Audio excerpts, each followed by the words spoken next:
Magandang hapon po mga kapuso. Bawat isa sa atin may hiling na dinadalangin. Ang ilan, kayang bilhin ng pera.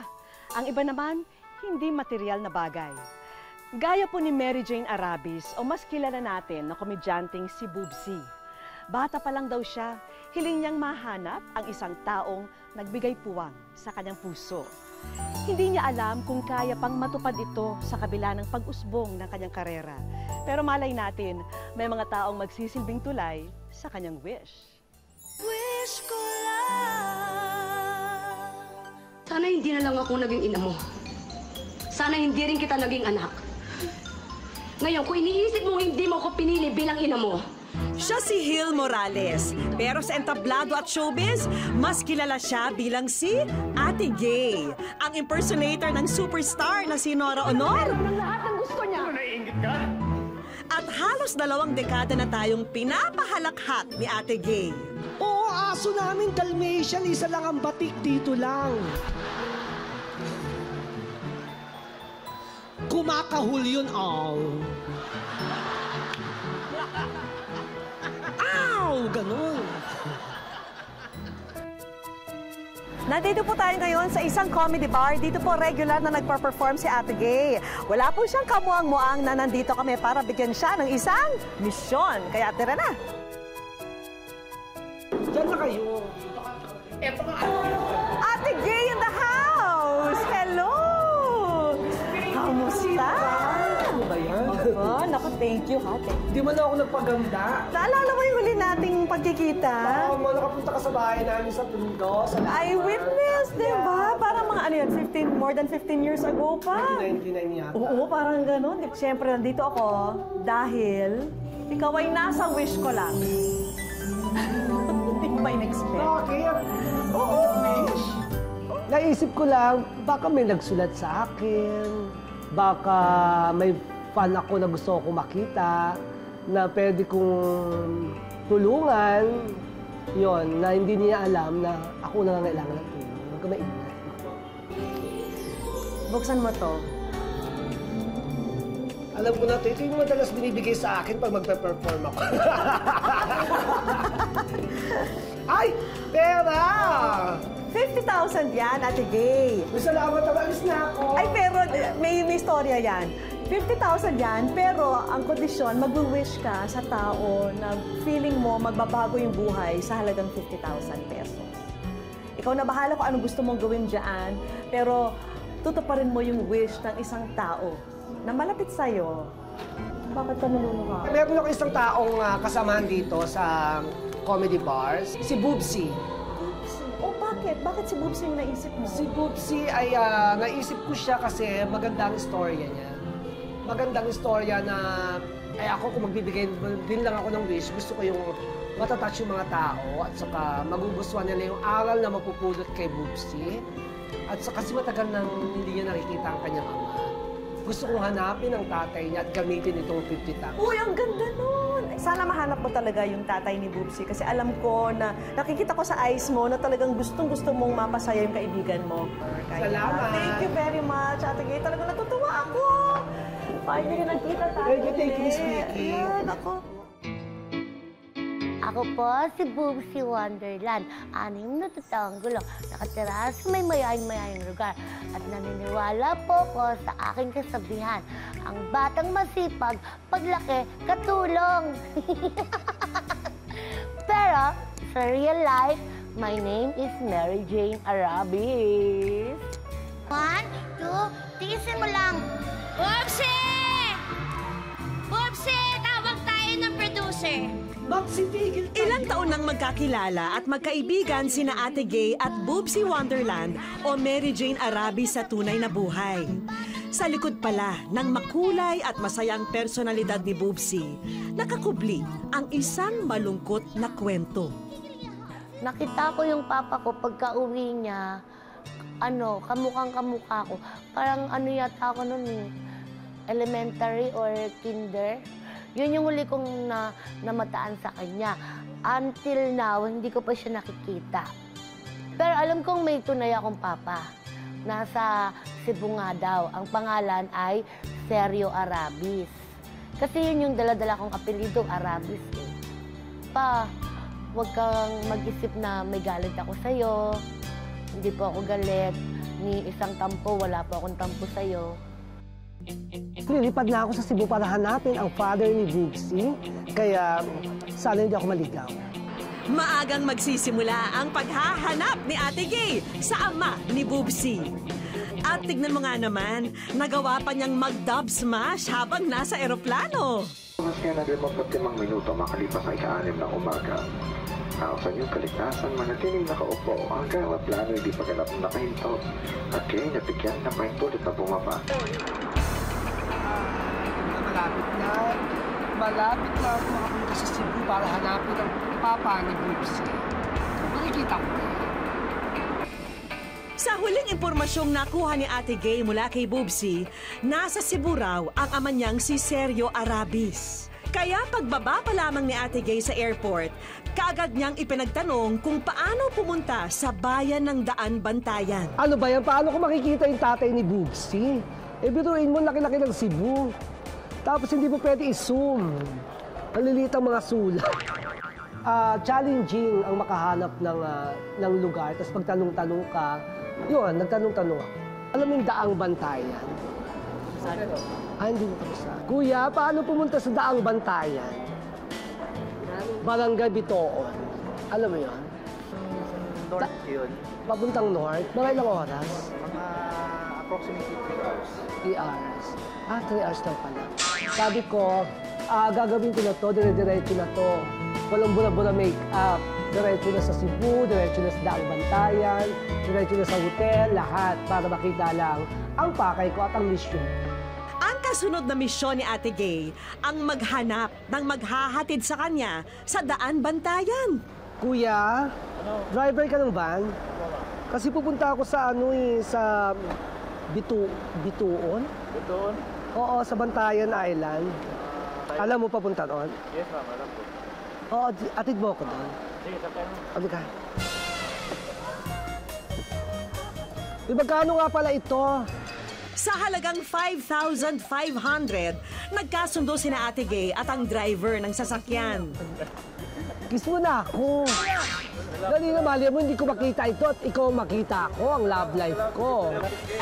Oh, Ate Gay, mamaya na ang love life. Mula sa Cebu City, aabutin pa ng halos 3 oras bago niya marating ang bayan ng Daan Bantayan. Tapos ang takot ko rin, baka ibali ang tatay na makuha ko. Pero, inalam ko rin kay Bubsy kung anong work ng tatay niya. Finally, nasa bayan na ng Daan Bantayan si Ate Gay. Pero ang tanong, saan namang lupalop niya hahanapin ang ama ni Bubsy? Kilala niyo po ba si Sergio Arabis? Sir, Sir, you? Hindi ko kilala yun. Ikaw, kilala mo ba? Hindi niya kilala. Sige po, salamat. Kuya, tatanong lang ako. Saan yung barangay dito? Doon nga. Pwede mo ba akong dalhin doon? Oo. Tricycle kasi yun ang nakakaalam ng lugar, lalo na pag barangay. Yun, dapat sa tricycle ka mismo kasi sila nakakaalam. Gagawin ni Ate Gay ang lahat. Mahanap lamang ang ama ni Bubsy. Ayan na.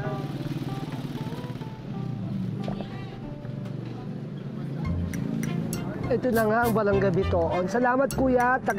Ako sana makita ko yung nahanap ko. Thank you, ha. Tao po! Anybody home? Ay, kuya. Ay, pala. May nahanap po ako tao. Si Sergio Arabis. Konsyal yun. Siya na kaya ang hinahanap na ama ni Bubsy?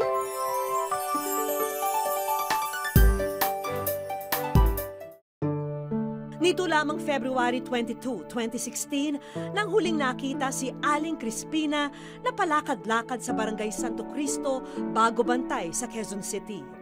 Ayon sa mga kaanak, siya raw ay may kondisyon na demensya, kaya wala siyang maalala.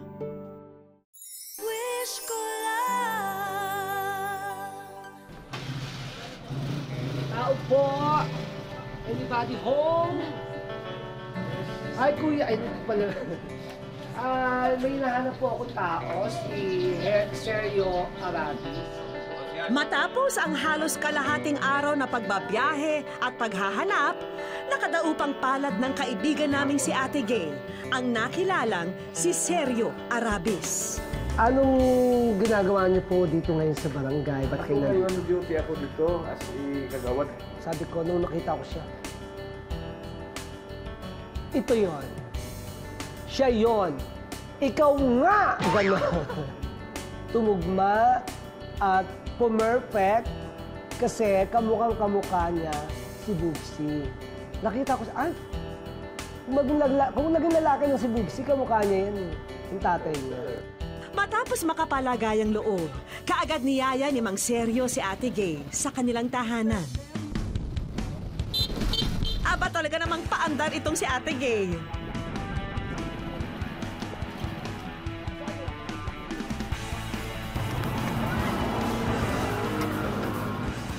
Ito yung bahay ko. Ang ganda! Naku, bago tayo magtsikahan, Daddy, kailangan nating mag-freshen up muna, ha? O mag-ayos-ayos, ligo, ganon, para bongga ang tsikahan natin, ha? Naku, ngayon lang kita nakita, seryo. Okay. Seryo. Salamat. Halika na. Ito talagang si Ate Gay, nag-alas sweet 16 pa.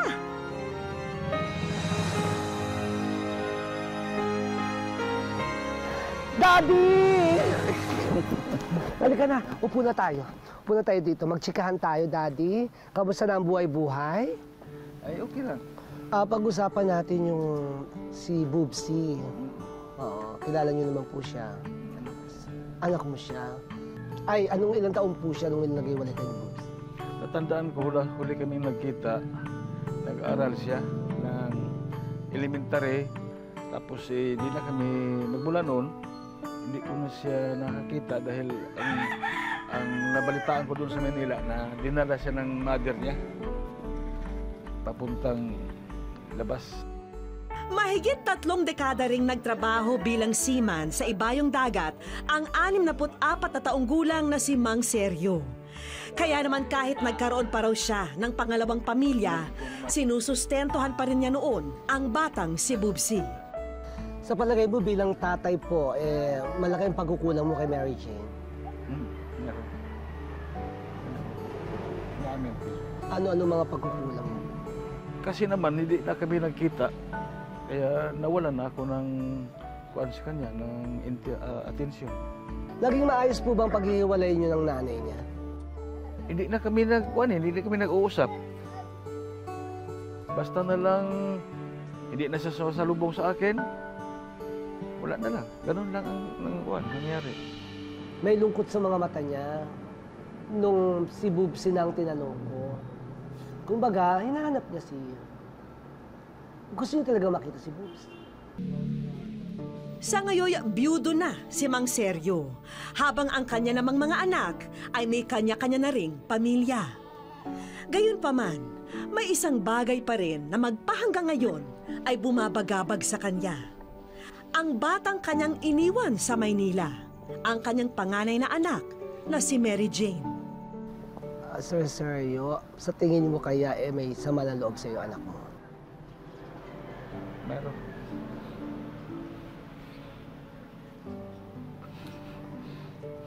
Siguro, naisip niya na bakit nangyari sa amin na nagkahiwalay kami. Hahalikan na nga eh! Ako punong-puno na ako sa iyo, ha? Gitera ka!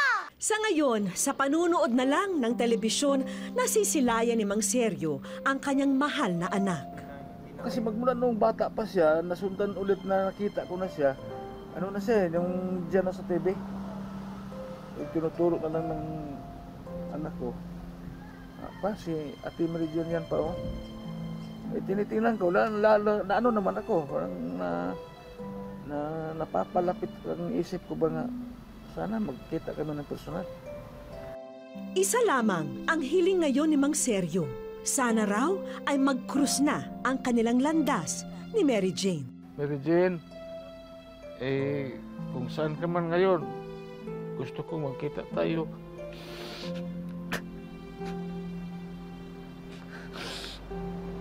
Buti anak, patawarin mo lang ako sa mga nakalipas na mga taon. Hindi kita nga natulungan magpapalaki sa iyo. Ate Gay, kung may pagkakataon, sana matulungan mo ako o siya man na magkatagpo kami, magkita kami. Naku, Daddy, ha? Parang gusto mo nang humingi ng himala. Alam mo ba yung himala? Ang himala ay nasa puso ng tao. Ang hirap naman yata ng pinagagawa niyo pagtagpuin kayo ni Bubsy. Cebu, Manila, oh. Ay, nako. Kaya nga, hanapin mo yung anak ko. Narihinti ako, Daddy. Ano ka ba? Sige na nga. Hanapin ko na nga si Bubsy para sa'yo. Ay, nako.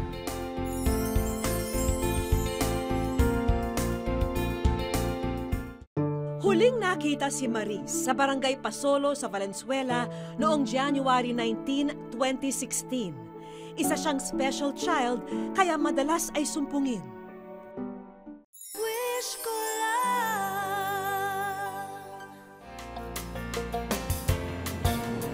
Ayan, nakita na kami ng tatay ni Bubsy.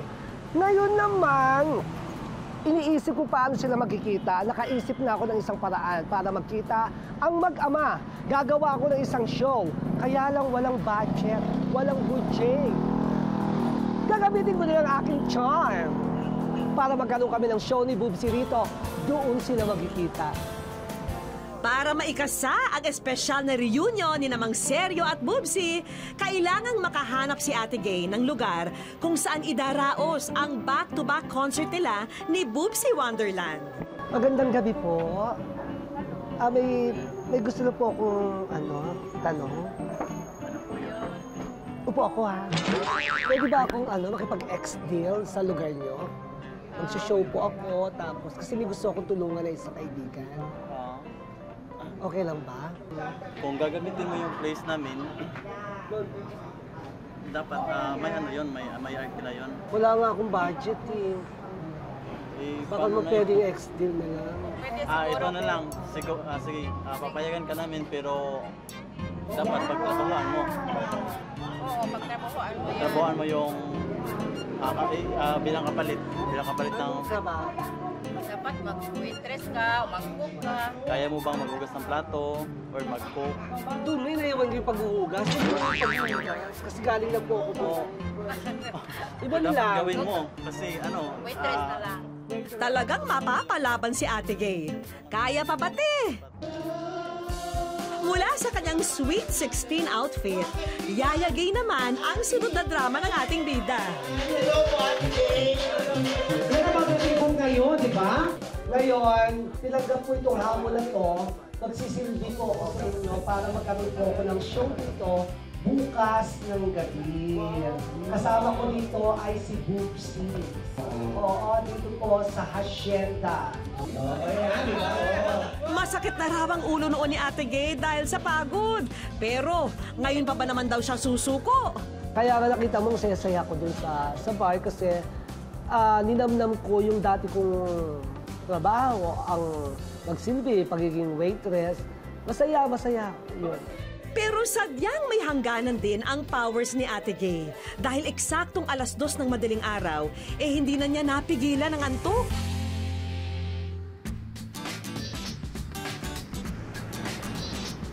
Walang himala! Ang himala ay nasa puso ng tao. Pero kung gusto niyo po ng himala, may show po ako mamayang gabi sa Hacienda Comedy Bar.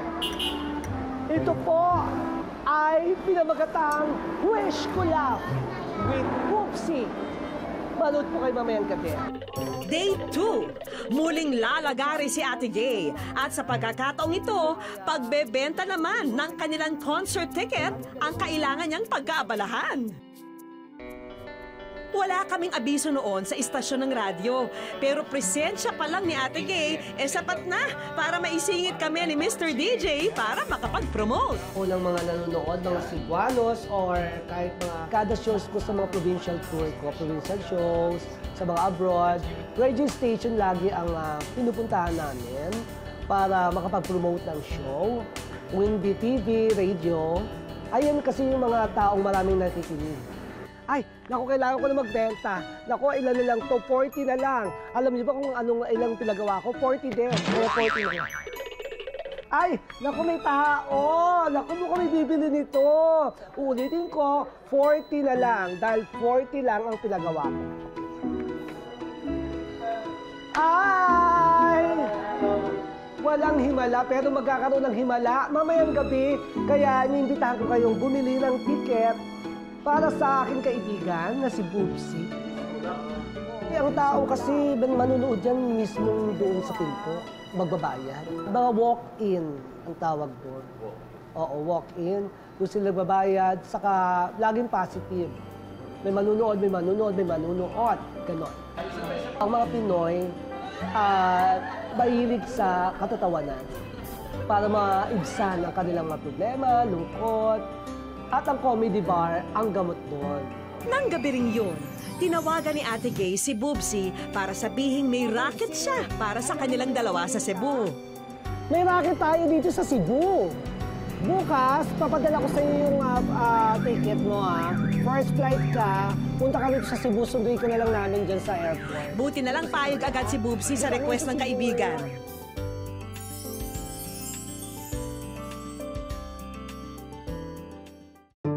Si Nanay Anesita, hindi nakakaintindi at nakakasalita ng maliban sa Bisaya. Huli raw siyang namataan sa Parola Compound sa Tondo noon pang November 12, 2015. Wish ko lang. Walang kaalam-alam si Boobsy na kinutsaba namin si Ate Gay. Hindi niya rin alam ang kaakibat na sakripisyong ginawa ng kaibigan para lang siya'y matulungan. Dahil ang inaakalang pagdayo nila sa Cebu para lang sa isang pagtatanghal. Hi! Welcome to Cebu City! Nandito ako ngayon para may isa daw akong pasisiyahin at magiging bahagi ng aking buhay.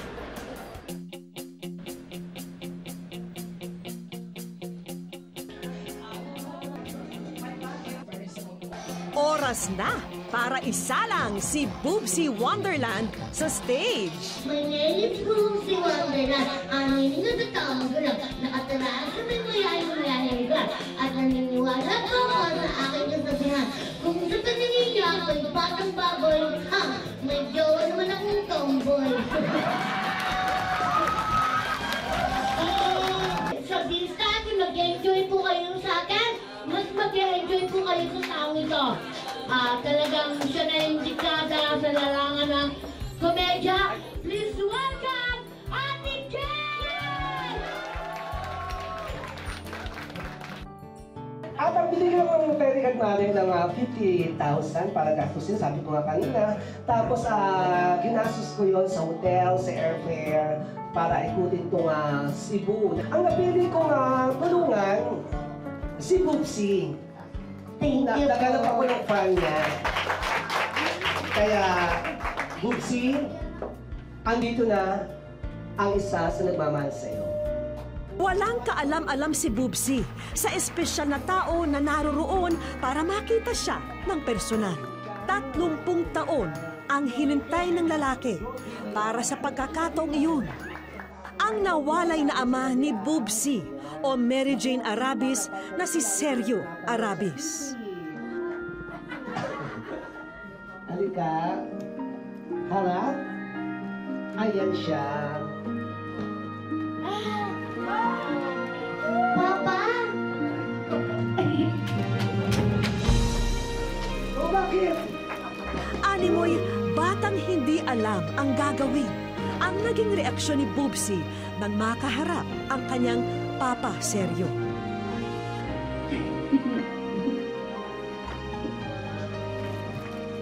Papa!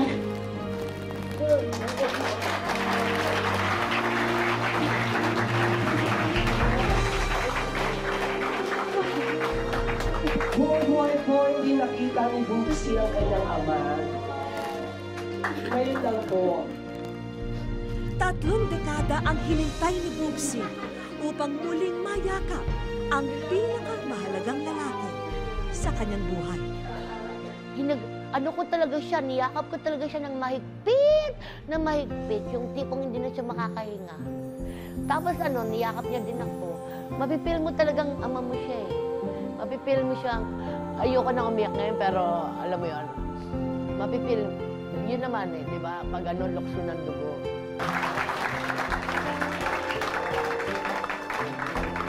Maging si Ate Gay na nagsilbing tulay sa muling pagkikita ng mag-ama, hindi na naitago ang labis na tuwa. Nakita ko yung yakap, iyak, yung puso nila, naramdaman ko na masaya sila. Namiss kita pa. Kamukha pala talaga kita. Pag wala po kasi akong wig, kamukha ko siya eh.